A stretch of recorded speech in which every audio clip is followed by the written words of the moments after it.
যাব, কিন্তু আমি আল্লাহ জানি 1 মিনিট পরে তুমি কবরে চলে যাবে। তুমি জানো আগামী সপ্তাহে আমার ছেলেটা অমুক দেশ থেকে আসবে, কিন্তু আমি আল্লাহ জানি আগামী সপ্তাহে তোমার ছেলের কবরে 4 দিন হয়ে যাবে। তুমি জানো আগামী 3 দিন পর তোমার পরিবার হসপিটাল থেকে সুস্থ হয়ে ফিরবে, কিন্তু আমি আল্লাহ জানি আগামী 3 দিন পর তুমি আর তাকে সুস্থ অবস্থায় দেখতে পারবে না, তুমি কবরে চলে যাবে। তো আল্লাহ বলতেছেন, তুমি বান্দা আমার সম্পর্কে কিছুই জানো না, তবে ইল্লা বিমা শা, আমি আল্লাহ বান্দাকে যা কিছু জানিয়ে দেই তা বান্দা জানে। অর্থাৎ কখনো কখনো এরকম হয়, সন্তান বাবাকে কবর দিয়ে আসার পর, দাফন দিয়ে আসার পর তার দিলের মধ্যে পড়ে আমার বাবার কবরটা হয়তো শান্তিময় জায়গা হবে। দেখবেন অনেক সময় এরকম হয় যে আপনি চাকরির জন্য একটা কাগজ জমা দিয়ে এসেছেন, তো কেউ জিজ্ঞেস করলো কি অবস্থা, চাকরিটা কি হবে? তো সে বলে যে অবস্থা দেখে যা মনে হলো এতে আশা করা যায় আমার চাকরিটা হয়ে যাবে।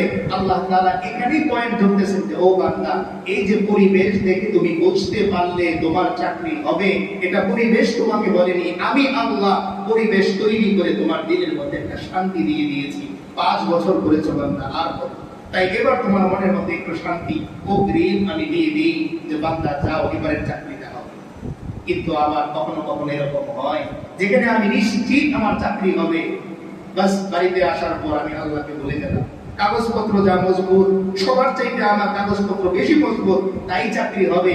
তো আল্লাহ তাআলা অটোমেটিক কাগজ যার কাছে জমা দেয়া হলো তার মন ভরিয়ে দেন। তিনি বলেন মনে মনে, এত যোগ্যতা সম্পন্ন লোক দিলে আমরা তার কদর করতে পারবো না, তাই একটু কম দেখে নিয়ে আসি। যখন উদাহরণস্বরূপ অনেক জায়গায় বড় বক্তাদের দাওয়াত দেওয়া হয় না কেন? ওনারা চিন্তা করেন উনি এত বড় আলেম, ওনার কদর আমরা করতে পারবো না, তাই একটু মিডিয়াম ক্লাসের বক্তা নিয়ে আসি। এই যে আমার বঞ্চিত হওয়া, এটা আল্লাহর ফয়সালা। তো আল্লাহ তাআলা এখানে বলতেছেন বান্দা, এই যে তুমি পরিবেশ দেখে বোঝো, পরিবেশ তোমাকে বোঝায় না, বরং আমি আল্লাহ তোমাকে বোঝাই। কি আজীব ব্যাপার দেখেন, বৃষ্টি যখন হবে বেশিরভাগ সময়ই আল্লাহ তাআলা মেঘখণ্ডকে আদেশ করেন একটু গর্জন দাও, একটু আলো বেশি বাড়িয়ে দাও, যেন আমার বান্দার কাপড়গুলো ঘরের বাইরে থাকলে ভেতরে নিয়ে আসে। ধান বান্দা খোলার মধ্যে লেড়ে দিয়েছে, যেন বৃষ্টির এই পূর্বাভাস দেখে বান্দা ঘরের মধ্যে বৃষ্টি আসার আগে নিয়ে যেতে পারে। আমরা চিন্তা করি না কোনোদিনও কেন এমন বিজলি চমকায়, কেন এরকম করে? অনেক ব্যাখ্যা আপনি পাবেন, শয়তান তাড়ানো হয়, এটা সেটা, কিন্তু আল্লাহ তাআলা এর মধ্যেও যে বান্দার প্রতি ভালোবাসার কথা রেখেছেন সেটা আমি খুঁজে পাই না। তো আল্লাহ তাআলা কেন করেন যে আমার বান্দা হয়তো ঘুমিয়ে আছে, মেঘখণ্ডকে বলেন একটু আওয়াজ দাও, আমার বান্দার ঘুমটা ভাঙো। ও যে বাহিরে ওর বালিশটা নেড়ে দিয়ে এসেছে, ঘরের চাদরটা নেড়ে দিয়ে এসেছে, মেহমান আসবে, বান্দার এই চাদরটা যেন ভিজে না যায়, বান্দার এই বালিশটা যেন ভিজে না যায়, ও যেন সতর্কতার সহিত ঘরের মধ্যে নিয়ে আসবে। তো আল্লাহ বলেন, ওরে বান্দা, এত করে ভালোবাসার পরেও কেমনে বলে যাও? এত করে ভালোবাসার পরেও আমার তো দরকার ছিল না, প্রয়োজন ছিল না তোমাকে সিগন্যাল দিই।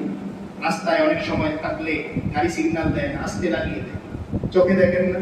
বল, আল্লাহ বলছেন বান্দা, আমিও তো বলতে পারতাম বৃষ্টি আসবে, কোরআনে আছে যখন ইচ্ছা আসবে তুমি সাবধান থাকবে, কিন্তু আল্লাহ বলেন না, আমি আমার বান্দাকে আগে সিগন্যাল দেব, এরপর বৃষ্টি দিব, যেন বান্দা ক্ষতিগ্রস্ত না হয়ে যায়, ওর বালিশটা যেন ভিজে না যায়, ও যেন রাত্রে ঘুমটা নষ্ট না হয়ে যায়।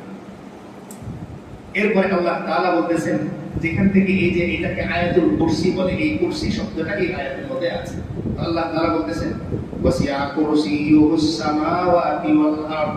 আল্লাহ তাআলা বান্দাকে বলেন, জানো আমার সিংহাসন কত বড়?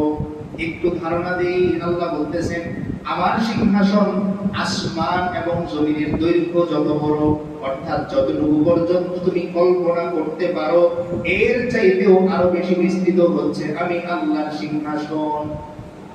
আচ্ছা এবার বলেন তো, সিংহাসন এটা বেশি দামি হয় নাকি সিংহাসনের মধ্যে যিনি বসা থাকেন তিনি বেশি দামি হন? যিনি বসা থাকেন তিনি দামি হন। তো আল্লাহ তাআলা বলতেছেন, বান্দা তুমি যে দরজা বন্ধ করে গুনাহ করো, আমার সিংহাসন কি তোমার এই ঘরের জায়গার মধ্যে নেই? ওয়াসিআ কুরসিয়ুহুস সামাওয়াতি ওয়াল আরদ। রোজা রেখে তুমি যদি পানির 700 ফিট নিচে যেও, এক ঢোক পানি খেয়ে আসো, আমার ফেরেশতা কিরামান কাতিবিন তোমার তাকওয়া নোট করে দেবেন।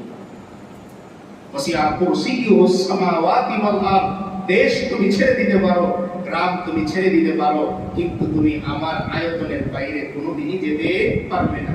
এজন্য আমরা সূরা রহমানে অনেক দিন এই কথা বলেছি। আল্লাহ বলেন, লা তানফুযুনা ইল্লা বিসুলতান। ও বান্দা, আমি আল্লাহর ক্ষমতা এত বিস্তৃত, আমি আল্লাহর আয়তন, আমি আল্লাহর ক্ষমতা এত বিস্তৃত যে তুমি কোনোদিন আমার ক্ষমতার বাইরে যেতে পারবে না।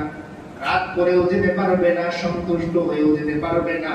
বাধ্য হও আর অবাধ্য হও, শেষ পর্যন্ত আমি আল্লাহর কাছেই তোমার ফিরে আসতে হবে। কারণ তোমার তো একদিন মরতে হবে, আর মৃত্যুবরণ করলে মুসলমান হিসেবে তোমার কবরে আসতে হবে। ওই দিন তোমার সাথে না তোমার বাবা থাকবে, না তোমার মা থাকবে, না তোমার ভাই থাকবে, না আত্মীয় স্বজন থাকবে। একমাত্র ওই অন্ধকার ঘরের মধ্যে শুধু থাকবে তুমি। আর উপরের দিকে তাকিয়ে দেখবে, আর আছি আমি তোমার সাথে আল্লাহ। তাহলে আল্লাহ তাআলা বলতেছেন, আমি আল্লাহর সিংহাসন, ওয়াসিআ কুরসিয়্যুহুস সামাওয়াতি ওয়াল আরদ, এই আসমান জমিন বিস্তৃত আমি আল্লাহর সিংহাসন। যেখানেই তুমি যাবে সেখানের মূল হর্তা কর্তা ক্ষমতাশীল একমাত্র আমি। ওয়ালা ইয়াউদুহু হিফযুহুমা। এরপর আল্লাহ তাআলা এখানে এসে বলতেছেন যে এটা তো একটা ধারণা আমি তোমাকে দিলাম যে আমার সিংহাসন এত বিস্তৃত, বান্দা তুমি যতটুকু বোঝো এতটুকু দিয়েই আমি বুঝি। দেখবেন একই কথা বাচ্চাকে যখন বোঝায় তখন একরকম, আর একটু বয়স হলে তখন বোঝায় আরেক রকম। আমরা ছোটবেলায় স্কুলে দেখেছি, আমরা যখন অঙ্ক করতাম, হিসেব করতাম 1 2 3 4, তো বাসা থেকে 50টা কাঠি নিয়ে দিতাম। তো স্যার আমাদেরকে বলতেন, এই যে 1 কাঠি 1, 2 কাঠি 2, 3 কাঠি 3।